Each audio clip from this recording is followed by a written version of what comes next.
Bonjour et bienvenue sur la chaîne L'Italien pour les francophones. Moi, c'est Walter, votre prof natif d'italien. Aujourd'hui, on va s'occuper des articles définis de l'italien. D'abord les féminins et ensuite les masculins. Pourquoi les féminins? Parce qu'ils sont plus simples, de mon point de vue, à aborder, puisqu'il y a une certaine correspondance morphologique, de forme, si vous voulez, entre les deux langues. Donc, in italiano on a gli articoli determinativi definiti femminili, féminin. La morphologie, vous voyez donc, la, c'est la en français, L apostrophe, c'est L apostrophe, les, ça devient les, même prononciation. Le S, c'est la marque du pluriel en français dans la plupart des cas. En italien, pas du tout. On a les voyelles finales qui nous donnent des informations d'ordre grammatical, on va le voir, sur les différents mots. Le premier cas de figure, c'est la voyelle finale A des mots devient E au pluriel. Vous avez donc deux colonnes, on va dire la, les plus consonne et l'apostrophe les plus voyelles, vocales. Vous remarquerez donc que le les au pluriel ne change pas. Singolare, plurale, singulier, pluriel. On va prononcer les mots. D'abord, le A qui devient E. Regardez. La tavola, la table, les tavole. OK? A devient E. Et même pour l'article, dans ce cas-là, L. La forchetta, la fourchette, les forchette. Ici. La tovaglia, la nappe, le tovaglie. La presenza, la présence, le presenze. Va bene? La coscienza, la conscience, le coscienze. Va bene? Deuxième cas de figure, la voyelle E devient I. Attention, ça se complique un tout petit peu. La luce, la lumière, le luci, ok? La condizione, la condition, le condizioni. La ribellione, la rébellion, les ribellioni, les rébellions. Troisième cas de figure, les mots invariables, invariables, c'est-à-dire qui ont la même forme au singulier et au pluriel, la stessa forma. Voyons quelques exemples. La photo, les photos. L'article change, bien sûr, mais pas le mot. Idem pour la crise, les crises, la crise. La società, les società. OK? Et enfin, on n'a pas de H. Donc, la distinction entre H muet, H aspiré, permettant ou pas de faire la liaison n'a pas lieu d'être en italien, puisque les mots qui commencent par le H, il n'y en a presque pas. C'est-à-dire que le H a été supprimé dans l'orthographe italien qui a tout simplifié, si vous voulez. On a quelques formes verbales du présent du verbe, de l'indicatif du verbe avoir, qui a ce H pour le distinguer de certains mots, mais ça on en reparlera. Et le H, vous le trouvez aussi dans des mots qui viennent de mots étrangers, comme par exemple l'hôtel. Alors là, on a un simple mot, la storia, l'histoire, les storie, les histoires. On passe à la deuxième colonne. L apostrophe, les plus voyelles, più vocale. L'acqua, le acque. L'eau.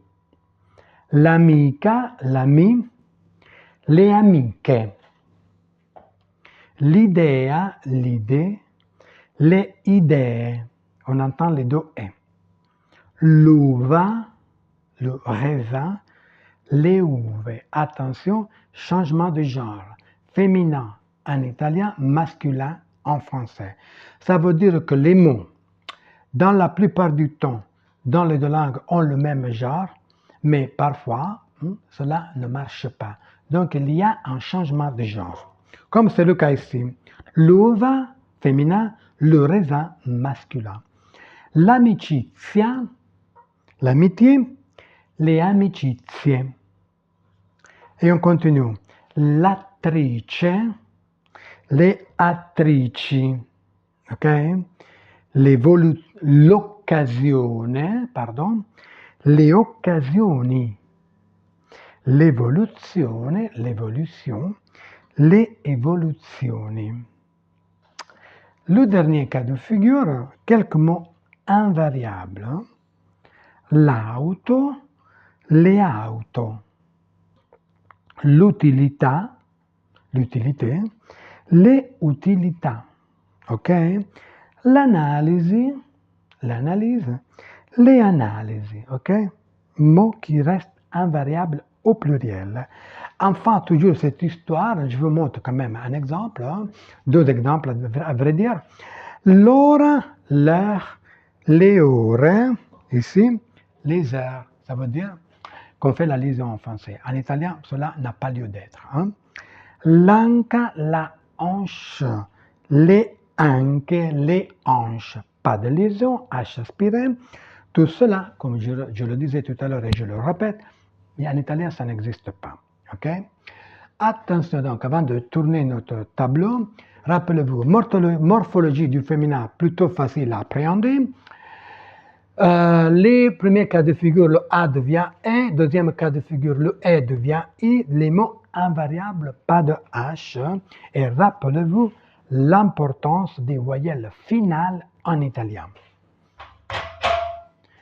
Allora, giriamo la lavagna, on tourne le tableau.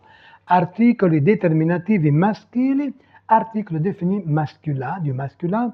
La morphologia, un peu plus complexe. On a il, lo en italien, le en français. Le apostrophe, L apostrophe, pardon, reste tel quel. Due articoli maschili plurali, deux articles définis au pluriel, i, gli, un seul en français, les. Donc, 5 articles définis masculins en italien, 3 en français. Il faudra gérer donc cet écart dans l'apprentissage. Il, i, più consonante, lo, gli, plus un ensemble de cas de figure.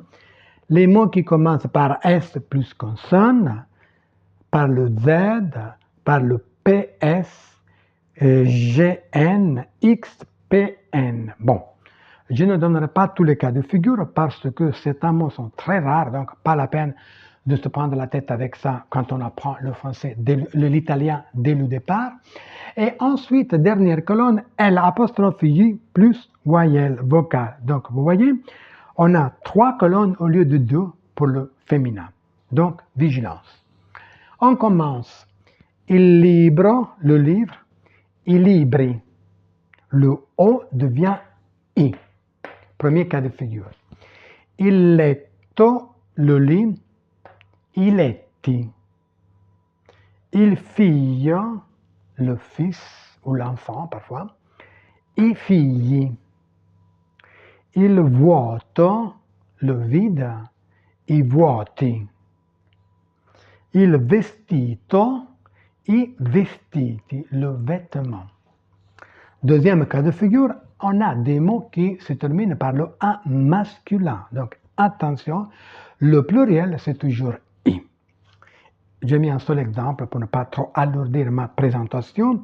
Il problema, i problemi. Ok? Et puis on a le troisième cas de figure, la vocale E, comme pour le féminin qu'on a vu tout à l'heure, devient I, même dans les mots masculins.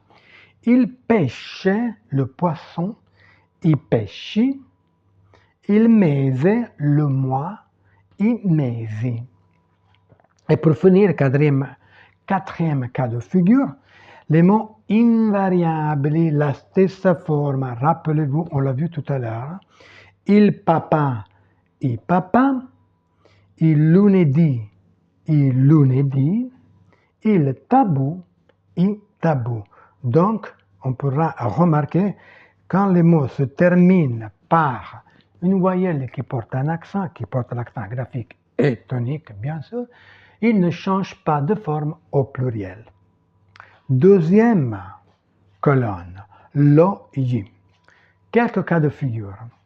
Lo stato, l'état, gli stati. Lo spazio, l'espace, gli spazi. Lo zio, gli zii. Lo gnocco, vous savez les pâtes, hein? Gli gnocchi. Lo psicologo, gli psicologi. Ok? Ça, c'est pour le premier cas de figure. Le O qui devient I. On a aussi un mot hein, où le A devient I. Par exemple, lo psichiatra, gli psichiatri. Ici. Ok? Et on continue. Lo studente, l'étudiant, gli studenti. Lo scorpione, gli scorpioni, le scorpion. Okay? Le dernier cas de figure, comme d'habitude, invariable, invariable. J'ai mis ici des mots étrangers parce que c'est difficile de trouver des mots typiquement italiens. On a par exemple le mot charme, hein, champagne, hein, qui reste prononcé tel quel. Hein. Lo charme, gli charme. Pas de S, hein, vous vous rappelez tout à l'heure. Hein. Lo champagne, gli champagne.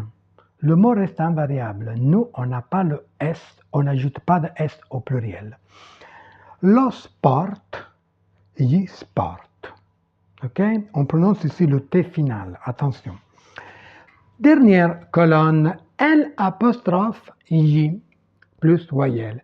L apostrophe, ça signifie que la voyelle est disparaît. La voyelle ici, c'est cette voyelle-là, c'est le O. Et on a ce qu'on appelle l'élision. L'apostrophe hein, prend la place de la voyelle O. Vediamo qualche parola.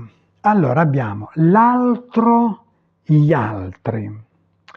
Ici, j'ai une transcription phonologique. Je reviendrai, phonologique, pardon. Je reviendrai tout à l'heure sur ça. Pour l'instant, on prononce. L'oggetto, gli oggetti. L'uomo, gli uomini. Attention, j'ai mis ce mot-là parce qu'il a un pluriel irrégulier. Mais c'est important de le connaître. Hein? C'est un mot très courant. L'uomo, gli uomini. L'énigma, A, donc, ouais, gli enigmi, I pluriel. Je suis le même parcours que j'ai mis là. Gli eroi, pardon, l'héroe, gli eroi. Ici, on a donc un cas de figure, le fameux H aspiré qui empêche en français la liaison. Le héros, les héros. Comme d'habitude, en italien, tout cela n'existe pas. Pas de H. L'eroe, gli eroi. Tranquilli. L'animale, gli animali. Ok? Et puis des mots, comment dire, invariables. L'euro, gli euro.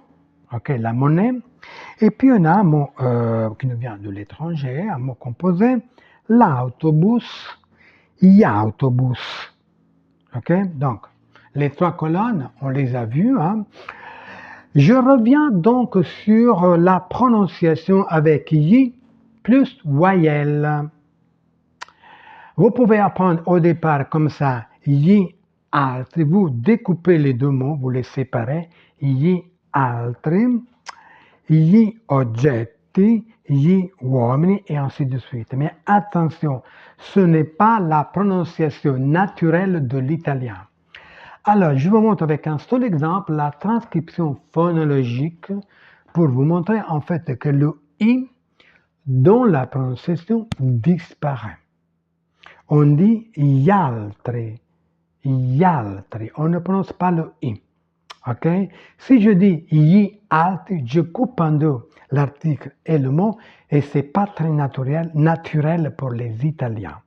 Donc il faut ça, comment dire, s'accoutumer dès le départ à ne pas dire le i.